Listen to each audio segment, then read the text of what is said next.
ಆತ್ಮೀಯ ಸ್ಪರ್ಧಾ ಮಿತ್ರರೇ, ಮಿಸ್ಟರ್ ಎಜೆ ಹರೀಶ್ 1432 ಯೂಟ್ಯೂಬ್ ಚಾನಲ್ಗೆ ಸ್ವಾಗತವನ್ನು ಬಯಸ್ತಾ ಇದ್ದೀನಿ. ಇನ್ನು ಯಾರೆಲ್ಲ ನನ್ನ ಯೂಟ್ಯೂಬ್ ಚಾನಲ್ ಅನ್ನ ಸಬ್ಸ್ಕ್ರೈಬ್ ಮಾಡ್ಕೊಂಡಿಲ್ಲ, ಸಬ್ಸ್ಕ್ರೈಬ್ ಮಾಡ್ಕೊಳ್ಳಿ. ಹಾಗೆ ಮೇಲೆ ಕಾಣುವ ಬೆಲ್ ಬಟನ್ ಅನ್ನ ಪ್ರೆಸ್ ಮಾಡಿ ಅಂತ ಹೇಳ್ತಾ ಇಂದಿನ ವಿಡಿಯೋವನ್ನ ಸ್ಟಾರ್ಟ್ ಮಾಡೋಣ ಸ್ಪರ್ಧಾರ್ಥಿಗಳೇ. ನಾನು ಯಾಕೆ ಪದೇ ಪದೇ ವಿಡಿಯೋ ಮಾಡ್ತಾ ಇಲ್ಲ ಅಂದ್ರೆ ಕಾರಣಾಂತರಗಳಿಂದ ಮಾಡ್ತಾ ಇಲ್ಲ. ಯಾಕಂದ್ರೆ ಮತ್ತೆ ಎರಡು ಪುಸ್ತಕಗಳು ಸ್ಪರ್ಧಾರ್ಥಿಗಳ ಕೈ ಸೇರ್ಬೇಕಂತ ಒಂದು ಪ್ರಯತ್ನ ಮಾಡಿ ಪುಸ್ತಕಗಳು ಫೈನಲ್ ಹಂತಕ್ಕೆ ತರ್ತಾ ಇದ್ದೀನಿ. ಆ ಕಾರಣದಿಂದ ವಿಡಿಯೋ ಮಾಡ್ತಾ ಇಲ್ಲ. ಸ್ಪರ್ಧಾರ್ಥಿಗಳೇ, ಇಂದಿನ ವಿಷಯ ಏನಂದ್ರೆ, ಈಗೇನು ನಿಮಗೆ ಏನು ಸಿವಿಲ್ ಪೊಲೀಸ್ ಕಾನ್ಸ್ಟೇಬಲ್ ಏನು ಕಾಲಾಗಿದೆ, ಹಾಗೆ ಆ ಮತ್ತೆ ಡಿ ಆರ್ ಕಾಲಾಗಿದೆ. ಓಕೆನಾ? ಈ ಸ್ಪರ್ಧಾರ್ಥಿಗಳು ಯಾವ ಪುಸ್ತಕಗಳನ್ನ ಸ್ಟಡಿ ಮಾಡಬೇಕು, ಮತ್ತೆ ನಾನು ಎಸ್ಪೆಷಲಿ ಹೇಳ್ತಾ ಇದ್ದೀನಿ, ಆರ್ಟ್ಸ್ ಬ್ಯಾಕ್ಗ್ರೌಂಡ್ ಇಂದಂತಹ ಬಂದಂತಹ ವಿದ್ಯಾರ್ಥಿಗಳಾಗಿರ್ಬೋದು, ಕಾಮರ್ಸ್ ಬ್ಯಾಕ್ಗ್ರೌಂಡ್ ಇಂದ ಬಂದಂತಹ ವಿದ್ಯಾರ್ಥಿಗಳಿಗೆ ನಂದೊಂದು ಕಿವಿ ಮಾತು ಸ್ಪರ್ಧಾರ್ಥಿಗಳೇ. ಏನಪ್ಪಾ ಅಂದ್ರೆ, ಸಾಕಷ್ಟು 2-3 ವರ್ಷದಿಂದ ಯಾರೆಲ್ಲ PC ಮತ್ತೆ PSIಗೆ ಓದ್ತಾ ಇದ್ದೀರಾ, ಅವರು ಯಾವುದೇ ಕಾರಣಕ್ಕೂ ಈ ಎರಡು ತಪ್ಪನ್ನ ಮಾಡಬೇಡಿ. ಯಾಕಂದ್ರೆ ಜಸ್ಟ್ 0.25 ಇಂದ PSI ಇಂದ ಹೊರಗಡೆ ಬಂದಿರೋ ನನ್ನ ಸಾಕಷ್ಟು ಫ್ರೆಂಡ್ಸ್ ಇದ್ದಾರೆ. ಜಸ್ಟ್ ಅರ್ಧ ಮಾರ್ಕ್ಸ್ ನಿಂದ ಬಂದಿರೋರು ಇದ್ದಾರೆ. 1, 2, 3 ಈ ರೀತಿ ಬಾರ್ಡರ್ ಬಂದು ಏನು ಅವರು ಸೆಲೆಕ್ಷನ್ ಆಗದಿರೋ ಏನು ಸಾಕಷ್ಟು ಸ್ಪರ್ಧಾರ್ಥಿಗಳು ನನ್ನ ಸ್ನೇಹಿತರಿದ್ದಾರೆ. ಯಾಕೆ ಅಂತ ಹೇಳಿದ್ರೆ, ಅವರು ಮಾಡಿರೋ ತಪ್ಪುಗಳೇನಪ್ಪಾ ಅಂತ ಹೇಳಿದ್ರೆ, ಎರಡು ವಿಷಯಗಳಲ್ಲಿ ಅವ್ರು ತಪ್ಪು ಮಾಡ್ತಾರೆ ಸ್ಪರ್ಧಾರ್ಥಿಗಳೇ. ಆ ಎರಡು ವಿಷಯಗಳು ಯಾವ್ದು ಅಂದ್ರೆ, ಈ ಮಸ್ಟ್ ಅಂಡ್ ಶುಡ್ ನೀವು ಸ್ಟಡಿ ಮಾಡಲೇಬೇಕಾಗಿದ್ದ ಎರಡು ಸಬ್ಜೆಕ್ಟ್ ಯಾವ ಅಂದ್ರೆ, ಸೈನ್ಸ್ ಮತ್ತೆ ಮೆಂಟಲ್ ಎಬಿಲಿಟಿ. ಸೈನ್ಸ್ ನಿಮಗೆ ಸೈನ್ಸ್ ಅಂಡ್ ಟೆಕ್ನಾಲಜಿ, ಮತ್ತೆ environment and ecology, basic science ಮತ್ತೆ ಅಪ್ಲೈಡ್ ಸೈನ್ಸ್ ಅಂತ 4 ರೀತಿ ವಿಭಾಗ ಮಾಡ್ಕೊಂಡಿದ್ರು. ಅದರಲ್ಲಿ ನಿಮಗೆ ಯಾವುದೇ ಒಂದು KA ಎಕ್ಸಾಮ್ ಆಗಿರ್ಲಿ 15ರಿಂದ 18 ಕ್ವಶನ್ಸ್ ಫಿಕ್ಸ್ಡ್ ಇರುತ್ತೆ. ಆ ಕಾರಣದಿಂದ ನೀವು ಆ ಪುಸ್ತಕಗಳನ್ನ ಆ ಸಬ್ಜೆಕ್ಟ್ ಅನ್ನ ಹೆಚ್ಚು ಫೋಕಸ್ ಮಾಡಬೇಕು. ಮತ್ತೆ ಮೆಂಟಲ್ ಎಬಿಲಿಟಿ, ಅದರಲ್ಲಿ ನೀವು ರೀಸನಿಂಗ್ ಆಗಿರ್ಬೋದು, ಆಪ್ಟಿಟ್ಯೂಡ್ ಆಗಿರ್ಬೋದು. ಯಾಕೆ ಇವು ಎರಡು ನಿಮಗೆ ವಿಷಯಗಳು ಕಬ್ಬಿಣದ ಕಡಲೆ ಆಗಿದೆ ಅಂದ್ರೆ, ನೀವು ಯಾವುದೇ ಕಾರಣಕ್ಕೂ ಆ ಪುಸ್ತಕಗಳನ್ನ ಸ್ಟಡಿ ಮಾಡಲ್ಲ, ಅದ್ರ ಮೇಲೆ ವರ್ಕೌಟ್ ಮಾಡೋದಿಲ್ಲ. ಆ ಕಾರಣದಿಂದ ಏನಪ್ಪಾ ಅಂದ್ರೆ, ನಿಮಗೆ ಕಬ್ಬಿಣದ ಕಡಲೆ ಆಗ್ಬಿಡುತ್ತೆ, ಈ ಎಸ್ಪೆಷಲಿ ಆರ್ಟ್ಸ್ ಸ್ಟೂಡೆಂಟ್ಸ್ ಮತ್ತೆ ಕಾಮರ್ಸ್ ಸ್ಟೂಡೆಂಟ್ಸ್. ಬಟ್ ಸೈನ್ಸ್ ಸ್ಟೂಡೆಂಟ್ಸ್ಗೆ ಯಾವ ಸಬ್ಜೆಕ್ಟು ಕಬ್ಬಿಣದ ಕಡಲೆ ಆಗುತ್ತೆ ಅಂದ್ರೆ, ಹಿಸ್ಟ್ರಿ ಆಗಿರುತ್ತೆ, ಮತ್ತೆ ಪೊಲಿಟಿ ಆಗಿರುತ್ತೆ, ಮತ್ತೆ ಎಕನಾಮಿಕ್ಸ್ ಆಗಿರುತ್ತೆ, ಮತ್ತೆ ಜಿಯೋಗ್ರಫಿ. ಈ 4 ಸಬ್ಜೆಕ್ಟ್ ಅವರಿಗೆ ಕಬ್ಬಿಣದ ಕಡಲೆ ಆಗಿರುತ್ತೆ. ಆ ಕಾರಣದಿಂದ ಬಟ್ ಕಂಪ್ಯಾರಿಸನ್ ಮಾಡಿದ್ರೆ ಸೈನ್ಸ್ ಮತ್ತೆ ಆರ್ಟ್ಸ್ ಕಾಮರ್ಸ್ಗೆ ಕಂಪ್ಯಾರಿಸನ್ ಮಾಡಿದ್ರೆ ಬೆಟರ್ ಬಂದು ಸೈನ್ಸ್ ಸ್ಟೂಡೆಂಟ್ಸ್ ಇರ್ತಾರೆ. ಯಾಕಂದ್ರೆ ಅವರಿಗೆ ಒಂಥರ ಸ್ಕಿಲ್ ತುಂಬಾ ಚೆನ್ನಾಗಿರುತ್ತೆ. ಯಾಕಂದ್ರೆ ಅವ್ರು ಚೆನ್ನಾಗಿ ಇಂಗ್ಲಿಷ್ ಮೀಡಿಯಂ ಅಲ್ಲಿ ಓದಿರ್ತಾರೆ, ಅವ್ರೊಂದು ಗ್ರಾಸ್ಪಿಂಗ್ ಪವರ್ ಅಷ್ಟೇ ಚೆನ್ನಾಗಿರುತ್ತೆ. ನಮಗೆ ಕನ್ನಡ ಮೀಡಿಯಂ ಸ್ಟೂಡೆಂಟ್ಸ್ ಆಗಿರೋ ಕಾರಣದಿಂದ ನಮಗೆ ಸೈನ್ಸ್ ತುಂಬಾ ಟಫ್ ಇರುತ್ತೆ, ಮತ್ತೆ ಮೆಂಟಲ್ ಎಬಿಲಿಟಿ ತುಂಬಾ ಟಫ್ ಇರುತ್ತೆ ಸ್ಪರ್ಧಾರ್ಥಿಗಳೇ. ಆ ಕಾರಣದಿಂದ ನಾವೇನ್ ಮಾಡಬೇಕು, ಹೆಚ್ಚು ಫೋಕಸ್ ಸೈನ್ಸ್ ಮತ್ತೆ ಮೆಂಟಲ್ ಎಬಿಲಿಟಿಗೆ ಕೊಡಬೇಕು. ಅದಕ್ಕೆ ನೀವು ಯಾವ ಪುಸ್ತಕಗಳನ್ನ ರೆಫರ್ ಮಾಡಬೇಕು ಅಂತ ಹೇಳ್ತೀನಿ ಸ್ಪರ್ಧಾರ್ಥಿಗಳೇ.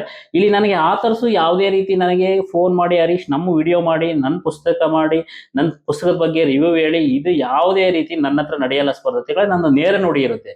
ಯಾವ ಪುಸ್ತಕಗಳನ್ನ ಓದಬೇಕು ಸೈನ್ಸ್ ಮತ್ತೆ ಮೆಂಟಲ್ ಎಬಿಲಿಟಿಗೆ ಅಂದ್ರೆ, ಸೈನ್ಸ್ಗೆ ಫಸ್ಟ್ ನೀವು ನಿಮ್ಮ ಹತ್ರ ಬೇಸಿಕ್ ಬುಕ್ಸ್ ಅಂತ ಒಂದು ಸೆಟ್ ಇರಲಿ, DSRT ಪುಸ್ತಕಗಳು ಒಂದು ಸೆಟ್ ಇರಲಿ.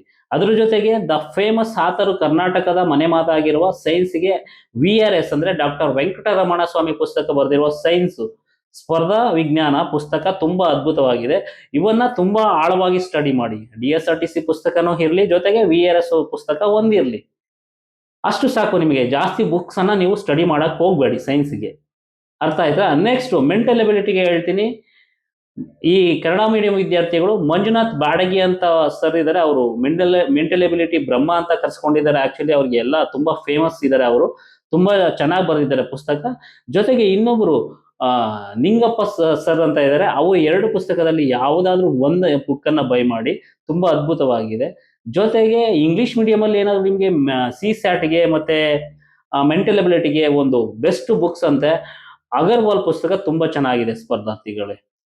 ನಾನು ಇವತ್ತು ಯಾಕೆ ನಿಮಗೆ ಪೊಲೀಸ್ ರಿಲೇಟೆಡ್ ವಿಡಿಯೋ ಮಾಡ್ತಾ ಇದ್ದೀನಿ ಅಂದ್ರೆ, ನಮ್ಮ ವಿದ್ಯಾರ್ಥಿಗಳು ಏನ್ ಮಾಡ್ತಾ ಇದ್ದಾರೆ, ಈ ಎರಡು ತಪ್ಪುಗಳನ್ನ ಮಾಡ್ತಾರೆ. ಆರ್ಟ್ಸ್ ಮತ್ತೆ ಕಾಮರ್ಸ್ ಬ್ಯಾಕ್ಗ್ರೌಂಡ್ ವಿದ್ಯಾರ್ಥಿಗಳು ಹಿಸ್ಟ್ರಿ ಓದ್ತಾರೆ, ಪೊಲಿಟಿ ಓದ್ತಾರೆ, ಕರೆಂಟ್ ಅಫೇರ್ಸ್ ಓದ್ತಾರೆ, ಮತ್ತೆ ಎಲ್ಲ ಸಬ್ಜೆಕ್ಟ್ಗಳನ್ನು ಓದ್ತಾರೆ.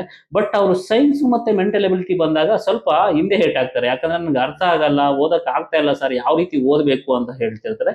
ನೀವು ಫೋಕಸ್ ಅನ್ನು ಈ ಎರಡು ಸಬ್ಜೆಕ್ಟ್ಗೆ ನೀವು ಒತ್ತು ಕೊಟ್ಟಾಗ, ಈ ಎರಡು ಸಬ್ಜೆಕ್ಟ್ ಇಂದ ನಿಮಗೆ 30 ಮಾರ್ಕ್ಸ್ ಕವರ್ ಆಗುತ್ತೆ ಸ್ಪರ್ಧಾರ್ಥಿಗಳೇ. ಈ 30 ಮಾರ್ಕ್ಸ್ ಕವರ್ ಆಗುತ್ತೆ. ಆ ಕಾರಣದಿಂದ ನೀವು ಸಕ್ಸಸ್ ರೇಟ್ ಕಡೆಗೆ ಜಾಸ್ತಿ ಹೋಗ್ತೀರಾ. ಮತ್ತೆ ಯಾರೆಲ್ಲ ತುಂಬಾ ಟ್ಯಾಲೆಂಟೆಡ್, ಈಗ ಇನ್ನೊಂದು ಏನಾಗಿದೆ ಗೊತ್ತಾ ಸ್ಪರ್ಧಾರ್ಥಿಗಳು, ನೀವು ನಂಬ್ತಿರೋ ಬಿಡ್ತಿರೋ ಗೊತ್ತಿಲ್ಲ, ಈ ಸರಿ PC ಎಕ್ಸಾಮ್ಗೆ ಸಾಕಷ್ಟು ಜನ ಅಪ್ಲಿಕೇಶನ್ಸ್ ಆಗ್ತಾ ಇದ್ದಾರೆ. 3-4 ವರ್ಷಗಳಿಂದ ಯಾವುದೇ ರೀತಿ ನೋಟಿಫಿಕೇಶನ್ ಇಲ್ಲದೆ ಇರೋ ಕಾರಣದಿಂದ ಈವನ್ KSE ಮೈನ್ಸ್ ಬರ್ದಿರೋರು ಅಪ್ಲಿಕೇಶನ್ ಆಗ್ತಾ ಇದ್ದಾರೆ, ಈವನ್ UPSC ಮೈನ್ಸ್ ಬರ್ದಿರೋರು ಅಪ್ಲಿಕೇಶನ್ ಆಗ್ತಾ ಇದ್ದಾರೆ ಸ್ಪರ್ಧಾರ್ಥಿಗಳೇ. ಆ ಕಾರಣದಿಂದ ನೀವು ಸ್ಪಷ್ಟವಾಗಿ ಯಾವ ಸಬ್ಜೆಕ್ಟ್ ಟಫ್ ಇದೆ ಆ ಸಬ್ಜೆಕ್ಟ್ಗಳನ್ನ ಸ್ಟಡಿ ಮಾಡಬೇಕಾಗುತ್ತೆ. ಮತ್ತೆ ನೀವು ಓದಿನ ಜೊತೆಗೆ ಫಿಸಿಕಲ್ ತುಂಬಾ ಸ್ಟ್ರಾಂಗ್ ಇರಬೇಕು. ಯಾಕಂದ್ರೆ ನೀವು ತುಂಬಾ ಚೆನ್ನಾಗಿ ಓದಿರ್ತೀರಾ, ಎಕ್ಸಾಮ್ ಅನ್ನ ಕ್ಲಿಯರ್ ಮಾಡಿರ್ತೀರಾ, ಅದೇ ಫಿಸಿಕಲ್ ಫೇಲ್ ಆಗ್ಬಿಡ್ತೀರಾ. ಆ ಕಾರಣದಿಂದ ಫಿಸಿಕಲ್ಗೂ ಹೆಚ್ಚು ಒತ್ತನ್ನ ಕೊಡಿ. ಮತ್ತೆ ಬಲ್ಕ್ ಬುಕ್ಸ್ ಅನ್ನ ನೀವು ತಗೊಂಡು ಸ್ಟಡಿ ಮಾಡಕ್ ಆಗಲ್ಲ ಈ ಸಂದರ್ಭದಲ್ಲಿ. ಆ ಕಾರಣದಿಂದ ಸೆಲೆಕ್ಟೆಡ್ ಬುಕ್ಸ್ ಅನ್ನ ನೀವು ತಗೊಂಡು ಸ್ಟಡಿ ಮಾಡಿ ಸ್ಪರ್ಧಾರ್ಥಿಗಳೇ. ಮತ್ತೆ ಇನ್ನೇನಪ್ಪಾ ಅಂತ ಹೇಳಿದ್ರೆ, ಮತ್ತೆ ಇನ್ನೊಂದು ಕೆಲವೊಂದೆಲ್ಲ ಕ್ರಾಶ್ ಏನು ಕೋರ್ಸ್ಗಳನ್ನ ಮಾಡ್ತಾ ಇದ್ದಾರೆ. 45 ದಿನದಲ್ಲಿ PC ಮುಗಿಸ್ಕೊಟ್ಬಿಡ್ತೀವಿ ಅದು ಇದು ಅಂತ ಯಾವುದಕ್ಕೂ ಕಿವಿ ಕೊಡಕ್ ಹೋಗ್ಬೇಡಿ. ಏನಪ್ಪಾ ಅಂದ್ರೆ, ಯಾರೆಲ್ಲ ಸಿನ್ಸಿಯರ್ ಆಗಿ 2 ವರ್ಷದಿಂದ 3 ವರ್ಷದಿಂದ ನೀವು ಸ್ಟಡಿ ಮಾಡ್ತಾ ಇದ್ದೀರಲ್ವಾ, ಅವ್ರಿಗೆ ಯಾವುದೇ ರೀತಿಯ ಏನು ಕ್ರಾಶ್ ಕೋರ್ಸ್ ಅವಶ್ಯಕತೆ ಇಲ್ಲ. ಟೆಸ್ಟ್ ಸೀರೀಸ್ ಕಂಡಕ್ಟ್ ಮಾಡ್ತಾರ, ಧಾರಾಳವಾಗಿ ತಗೊಳ್ಳಿ. ಯಾವುದೇ ಇನ್ಸ್ಟಿಟ್ಯೂಟ್ ಕಂಡಕ್ಟ್ ಮಾಡಿದ್ರು ನೀವು ಏನೋ ಟೆಸ್ಟ್ ಸೀರೀಸ್ ಅನ್ನ ಕಂಡಕ್ಟ್ ಮಾಡಿದ್ರೆ ಅಲ್ಲಿ ತಗೊಂಡು ನೀವು ಟೆಸ್ಟ್ ಸೀರೀಸ್ ಬಂದಾಗ ನಿಮಗೆ ಒಂದು ಏನಪ್ಪಾ ಅಂತ ಹೇಳಿದ್ರೆ ಒಂದು ಇದಾಗುತ್ತೆ, ಏನು ಪ್ರಯತ್ನ, ನಿಮ್ಗೆ ಯಾವ ರೀತಿ ಬರಿಬೇಕು, ಕ್ವಶನ್ ಪೇಪರ್ ಯಾವ ರೀತಿ ಸಾಲ್ವ್ ಮಾಡಬೇಕು ಅಂದ್ಬಿಟ್ಟು ನಿಮಗೆ ಒಂದು ಅನುಭವ ಆಗುತ್ತೆ. ಮತ್ತೆ ಸಾಕಷ್ಟು ಇನ್ಸ್ಟಿಟ್ಯೂಟ್ಗಳು ಏನು ಟೆಸ್ಟ್ ಸೀರೀಸ್ ಕಂಡಕ್ಟ್ ಮಾಡಿದ್ರೆ ಅದನ್ನ ತಗೊಂಡು ಸ್ಟಡಿ ಮಾಡಿ. ಜೊತೆಗೆ ಇನ್ನೂ ಕೆಲವೊಂದು ಹೇಳ್ತೀನಿ.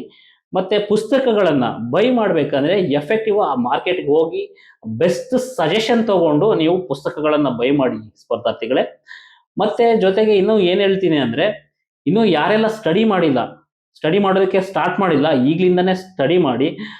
ಏನು PC ಅಂತಾನೆ ಹೇಳ್ತಾ ಇಲ್ಲ ನಾನು, ಮುಂಬರುವ ಎಲ್ಲಾ ಗ್ರೂಪ್ C ಎಕ್ಸಾಮ್ ಆಗಿರ್ಬೋದು, ಗ್ರೂಪ್ C ಎಕ್ಸಾಮ್ಗೆ communication paper very very important ಇರುತ್ತೆ. ಅದಕ್ಕೆ ನೀವು ಈಗೇನು ನೆಕ್ಸ್ಟ್ ಮುಂಬರುವ ದಿನಗಳಲ್ಲಿ VAO ಕಾಲ್ ಆಗುತ್ತೆ, ಅದಕ್ಕೆ ಕಮ್ಯುನಿಕೇಶನ್ ವೆರಿ ಇಂಪಾರ್ಟೆಂಟ್ ಇರುತ್ತೆ. ಗ್ರೂಪ್ ಸಿಗೆ ಬಂದು ಕಮ್ಯುನಿಕೇಶನ್ ವೆರಿ ಇಂಪಾರ್ಟೆಂಟ್ ಇರುತ್ತೆ. ಆ ಕಾರಣದಿಂದ ನೀವೇನ್ ಮಾಡ್ಬೇಕಂದ್ರೆ ಕಮ್ಯುನಿಕೇಶನ್ಗೆ ಹೆಚ್ಚು ಒತ್ತನ್ನು ಕೊಡಬೇಕು. ಜೊತೆಗೆ ನಾವು GS ಪೇಪರ್ ಯಾವಾಗಲೂ ಪದೇ ಪದೇ ಹೇಳ್ತಾ ಇರ್ತೀನಿ, GS ನಲ್ಲಿ ಮೆಂಟಲ್ ಎಬಿಲಿಟಿ ಮತ್ತೆ ಸೈನ್ಸ್ ಅಂಡ್ ಟೆಕ್ನಾಲಜಿಗೆ ಒತ್ತು ಕೊಡಿ. ಆದ್ರೆ ಕಮ್ಯುನಿಕೇಶನ್ ಪೇಪರ್ ಅಲ್ಲಿ ಮೂರು ಏನು ಪೇಪರ್ ಅಂದ್ರೆ ಕನ್ನಡ 35 ಮಾರ್ಕ್ಸ್ ಇರುತ್ತೆ, ಇಂಗ್ಲಿಷ್ 35 ಮಾರ್ಕ್ಸ್ ಇರುತ್ತೆ, ಮತ್ತೆ ಕಂಪ್ಯೂಟರ್ 30 ಮಾರ್ಕ್ಸ್ ಇರುತ್ತೆ. ಇದಕ್ಕೆ ಹೆಚ್ಚು ಫೋಕಸ್ ಮಾಡಿ. ಯಾರೆಲ್ಲ ಈ ಸಬ್ಜೆಕ್ಟ್ ನಾನು ಹೇಳಿದ ಸಬ್ಜೆಕ್ಟ್ ಅನ್ನ ಓದ್ತಿರೋ, ಕಂಪಲ್ಸರಿ ನೀವು ಜಾಬ್ ಮಾಡ್ಕೊಳ್ತೀರಾ ಸ್ಪರ್ಧಾರ್ಥಿಗಳೇ. ಲಾಸ್ಟ್ VAO ನಡೆದಾಗ ನನ್ನ ಕನ್ನಡ ಪುಸ್ತಕ ಬಂದಿತ್ತು, 35 ಕ್ವಶನ್ಗೆ 34 ಕ್ವಶನ್ ಕರೆಕ್ಟ್ ಮಾಡಿದರೆ ಸ್ಪರ್ಧಾರ್ಥಿ ನನಗೆ ಕರೆ ಮಾಡಿ, ಸರ್ ನಿಮ್ಮ ಪುಸ್ತಕದಿಂದ ನನಗೆ 35ಕ್ಕೆ 34 ಬಂದು ನಾನು VAO ಸೆಲೆಕ್ಷನ್ ಆಗಿದ್ದೀನಿ ಅಂತ ಕಾಲ್ ಮಾಡಿದ್ರು. ತುಂಬಾ ಖುಷಿ ಆಯ್ತು ಸ್ಪರ್ಧಾರ್ಥಿಗಳೇ. ಅದೇ ರೀತಿ ನಾನೇ ಬರೆದಿರುವ ಮತ್ತೆರಡು ಏನು ಪುಸ್ತಕಗಳು ನೋಡಿ, ಇಂಡಿಯನ್ ಹಿಸ್ಟರಿ ಮಾಸ್ಟರ್ ಆಗಿರಬಹುದು, ಹಾಗೆ ಕರ್ನಾಟಕ ಹಿಸ್ಟರಿ ಮಾಸ್ಟರ್ ಆಗಿರ್ಬೋದು, ಹೆಚ್ಚು ಮನ್ನಣೆಯನ್ನ ತಂದುಕೊಟ್ಟಿದೆ ಸ್ಪರ್ಧಾರ್ಥಿಗಳೇ. ನಿಮಗೆ ನಾನು ಸುಳ್ಳು ಹೇಳೋ ಅವಶ್ಯಕತೆ ಇಲ್ಲ, ತುಂಬಾ ಫೀಡ್ಬ್ಯಾಕ್ ಅನ್ನ ತಂದುಕೊಟ್ಟಿದೆ. ಕರ್ನಾಟಕದ ಪ್ರತಿಷ್ಠಿತ ಏನು ಆಥರ್ಗಳಿಗಿನ ಒಂದು ಸೆಡ್ ಹೊಡೆದಿದೆ ಸ್ಪರ್ಧಾರ್ಥಿಗಳೇ.